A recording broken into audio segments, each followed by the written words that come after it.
இன்றைக்கி நம்ம பார்க்க போகிற ரெசிபி அவல் பாயாசம்.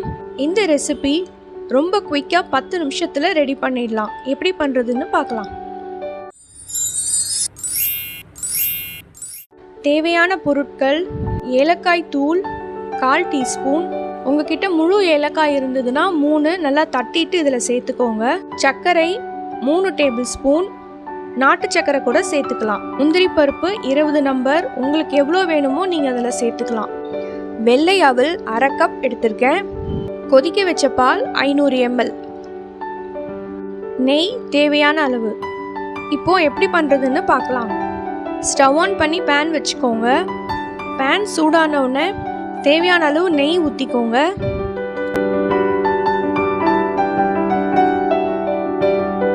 முந்திரி பருப்பு சேர்த்து பொன்னிறம் ஆகிற வரைக்கும் நல்லா வறுத்துக்கோங்க.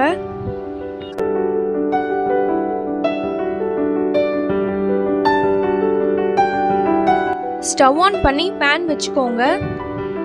கனமான பேனாக இருக்கணும், அப்போ தான் அடி பிடிக்காமல் இருக்கும். பேன் சூடானவுடனே 2 ஸ்பூன் நெய் ஊற்றிக்கோங்க. வெள்ளை அவல் 1/2 கப் ஆட் பண்ணிக்கலாம். இப்போ நல்லா 2 நிமிஷத்துக்கு நல்லா வறுத்துக்கோங்க. இந்த நெய்யிலேயே இந்த அவல் நல்லா வறுபடணும்.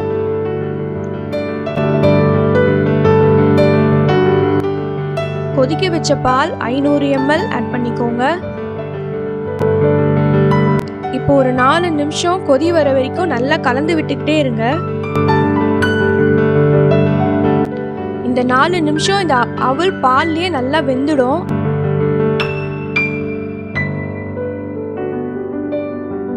நல்லா கொதி வந்தவுடனே 3 டேபிள் ஸ்பூன் சர்க்கரை ஆட் பண்ணிக்கோங்க.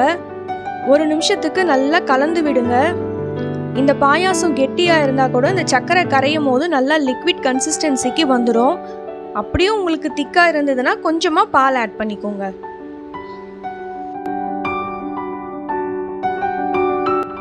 ஏலக்காய் தூள் 1/4 டீஸ்பூன். இப்போ வறுத்து வச்ச முந்திரி பருப்பு இதில் ஆட் பண்ணிக்கோங்க. ஆட் பண்ணி நல்லா கலந்து விட்டுக்கோங்க. அவல் பாயாசம் ரெடி. ரொம்ப சீக்கிரமாக செய்யக்கூடிய இந்த அவல் பாயாசம் வீட்டில் செஞ்சு பாருங்க.